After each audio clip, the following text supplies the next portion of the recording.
Hey everybody, it's Mary. Welcome back to the kitchen. Just because it's cold weather doesn't mean you have to stop canning. January is a fantastic time to can.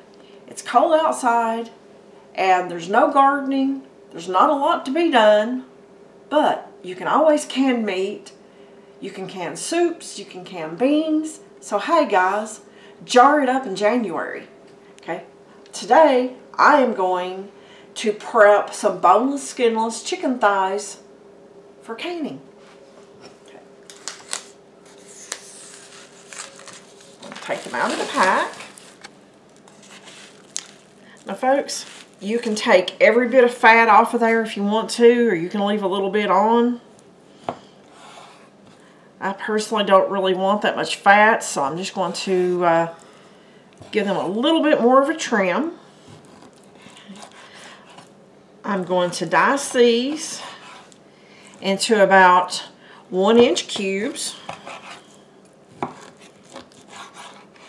going to set them all aside until I get them all cut up. Then we're going to get them in a jar. Okay. You folks use a lot of canned chicken? I use a lot of chicken.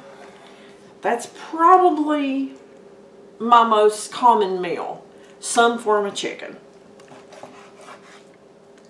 It's just so good. It's so versatile. What's your favorite meat? Huh? Let me know in the comments. What do you use the most of? Okay. You can use this meat. Once it's canned, you can put it in a soup. You can make chicken and dumplings. You can make a chicken pot pie. You can make chicken salad. Guys, you can just eat it straight out of the jar. I mean, it's great. You can do anything with this that you can do with a can of chicken that you picked up at your grocery store. Other than pay the high price for it. But if you prefer to pay the high price, that's up to you. But I can't find chicken thighs canned in the store. And personally, I like the flavor of the red meat better than white meat. What do you all prefer? Do you like red meat or white meat better? Let me know in the comments, because everybody has a favorite.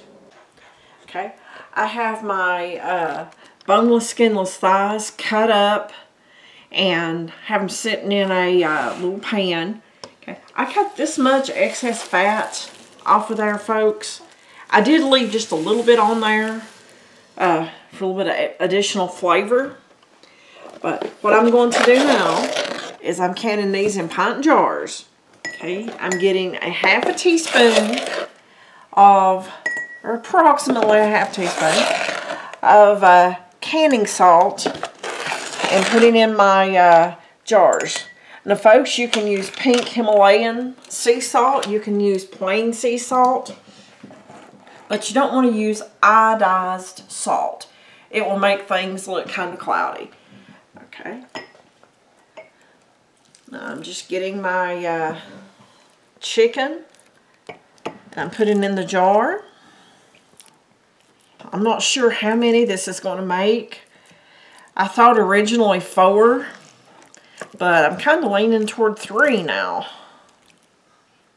So let's put this up here and see how much we've got on our 3rd jar. I love having shelf-stable food. Do you folks have a lot of shelf-stable items in your pantry? It makes it so much easier when you're in a hurry, when you're busy, and folks, whenever the power goes out. I mean, it's just terrible. With the recent winter storm that we had and so many people lost power, it would be nice to have something like this ready on the shelf. All you gotta do is heat it up. Okay, I'm going to wipe the tops of my jars.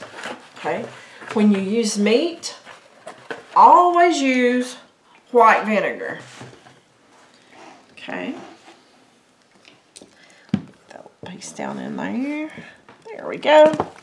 Guys, this is real life. So, it's not perfect, and stop it and pause it and make everything nice and pretty. I'm just a simple person doing a very simple thing. Okay, anyway, I have the rims wiped off. Okay. And you will notice I am not putting any kind of liquid in here. There's no need for it. There's enough liquid in here that it's going to make its own juices. So I put it on finger tight. I'm not getting it very tight at all. That way the air and whatnot that's in the jar can escape, and then the little flat will pull down and seal.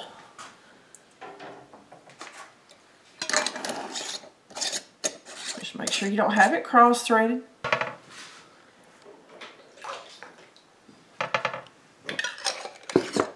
Okay, folks, I am going to put something else in there because if I only had 3 jars in there, they would boil, bang into each other, crack, and break.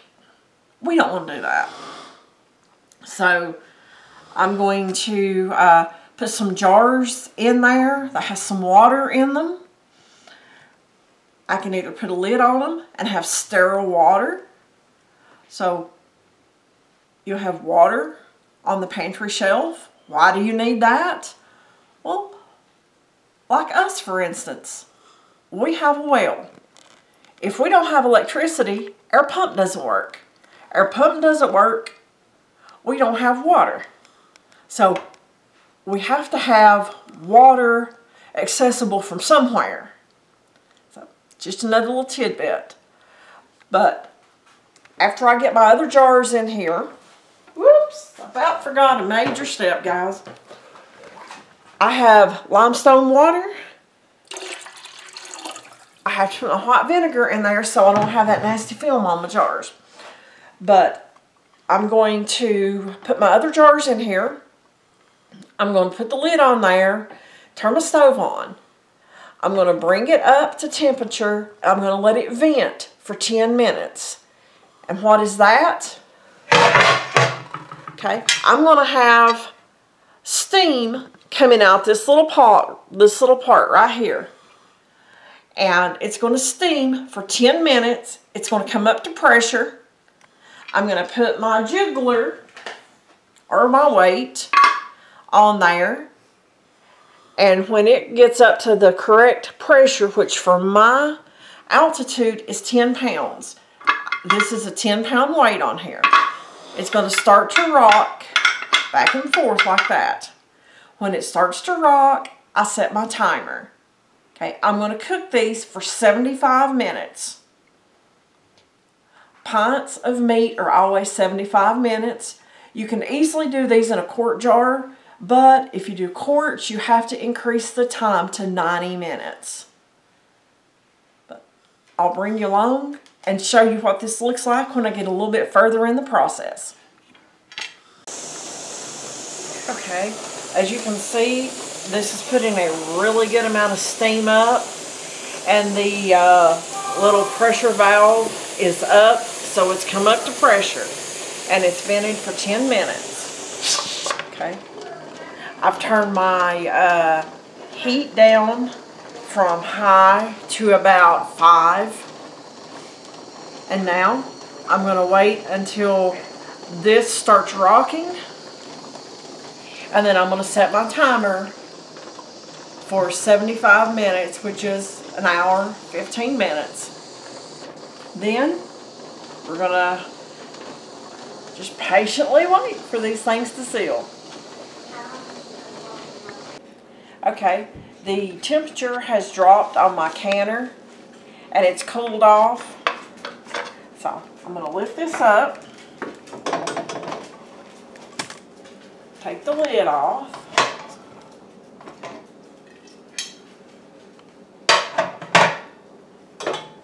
and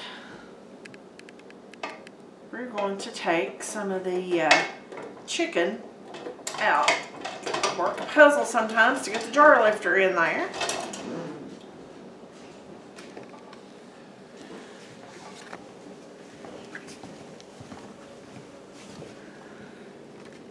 Okay, folks, boneless, skinless chicken thighs. That looks absolutely fantastic. I cannot wait to be able to just open one of those up. You can do so many things with it. You can just eat it plain. You can make a chicken salad. You can make chicken soup, chicken tacos. Anything you'd use normal chicken with, you can use that for. It's already done. It's just a fraction of the time. To me, it is well worth a little bit of time and effort to make sure that I can throw a meal together really fast. So, thanks for watching, guys, and we'll see you on the next video.